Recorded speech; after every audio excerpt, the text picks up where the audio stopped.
एक मंच जहां भारत की हुंकार ने पाकिस्तान को नंगा कर दिया, ट्रंप को लताड़ दिया और चीन को चुप करा दिया।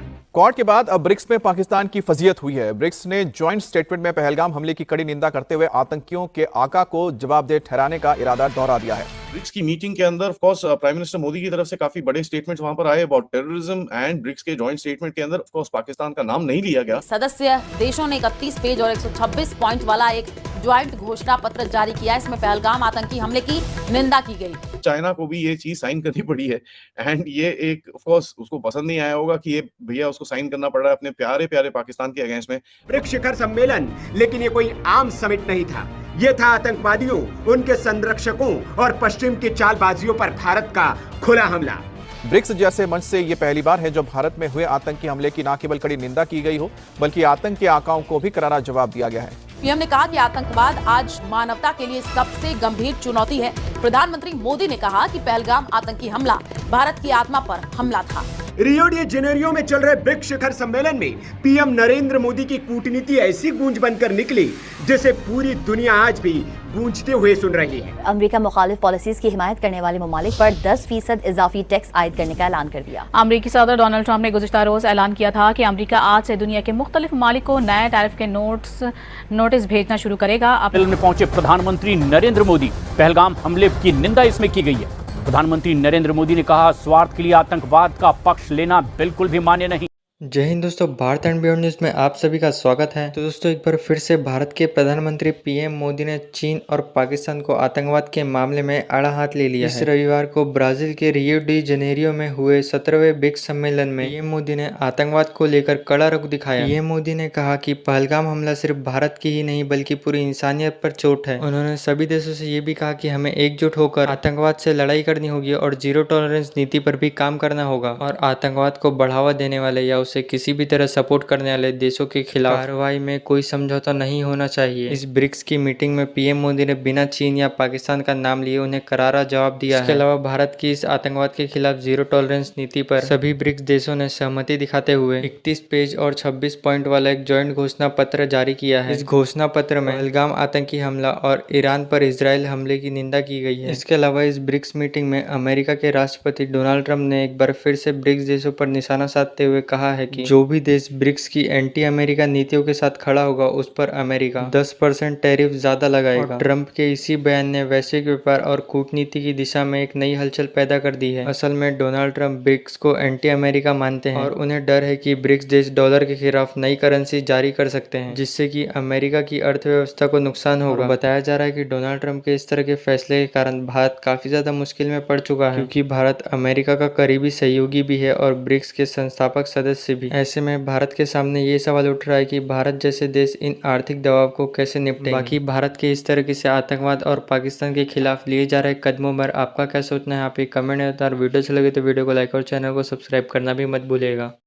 ब्रिक्स की मीटिंग चल रही है, this is the second point that we will discuss. BRICS की मीटिंग के अंदर of course prime minister Modi की तरफ से काफी बड़े स्टेटमेंट्स वहां पर आए अबाउट टेररिज्म एंड ब्रिक्स के जॉइंट स्टेटमेंट के अंदर ऑफ कोर्स पाकिस्तान का नाम नहीं लिया गया, बट ब्रिक्स के जॉइंट स्टेटमेंट के अंदर टेररिज्म को कंडेमनेशन के तौर पे काफी बड़ा एक स्टेटमेंट दिया गया कि साहब there is be zero tolerance towards terrorism and cross border terrorism और उसके जो डबल स्टैंडर्ड्स हैं उसको पूरी तरह से कॉल आउट करा। So that is one big thing right at the beginning कि भाई टेररिज्म के ऊपर एक काफी बड़ा आपके पास एक स्टेटमेंट आया है वेयर यू नो ब्रिक्स की तरफ से भी एक काफी कुछ लिखा गया है।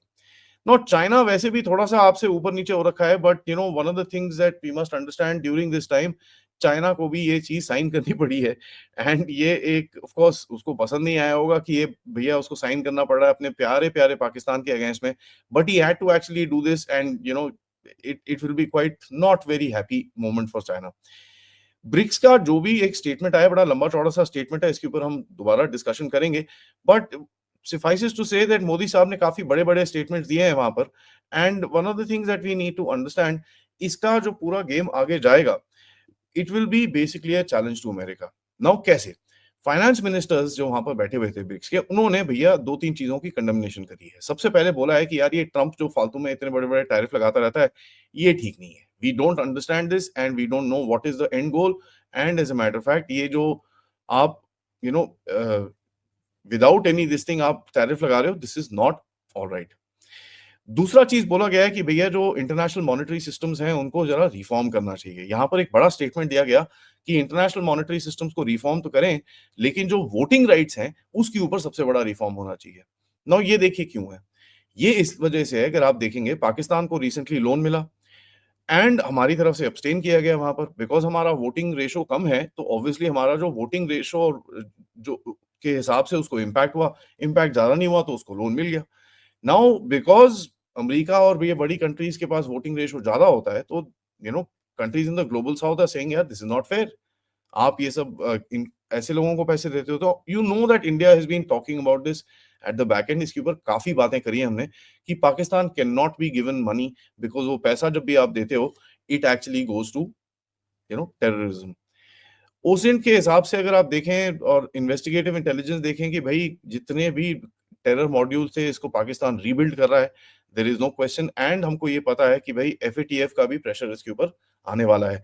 एफएटीएफ एंड आईएमएफ की तरफ से थोड़े से झटके ऑलरेडी पाकिस्तान को लगने शुरू हैं, but one of the things that we need to understand is BRICS has finally shown some sort of a teeth with regards to terrorism and of course America की बुलिंग के ऊपर। अब आपको पता ही है भारत और अमेरिका का जो एक ट्रेड डील होने वाला था कल, जैसे नवरूज जी ने हमारे प्लेटफॉर्म पे भी बात करी, अभी वो ऑन है, अभी ऑफ है, अभी ऑन है, अभी ऑफ है, अभी ट्रंप के पास गया हुआ है। There is total confusion and there are too many reports coming across to definitively say कि भाई इसमें हो क्या रहा है। But in any case one of the things that उसके अंदर हमको समझ में आता है कि भारत बिल्कुल भी एक स्टेप बैक लेने के लिए बिल्कुल मूड में नहीं है।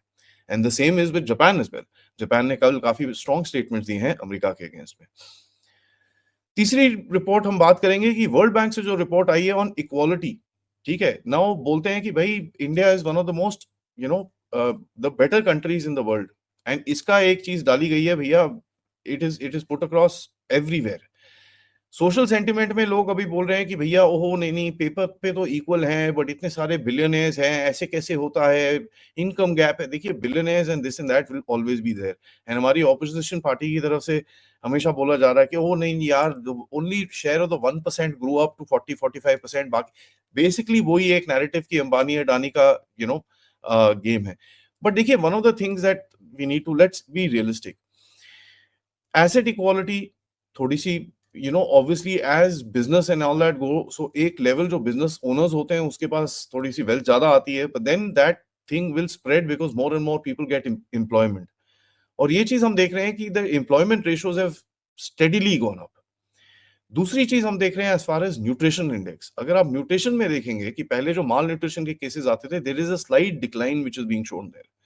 तो what that means is quality of life जो है उसके अंदर gaps are there, but it has actually slowly started improving।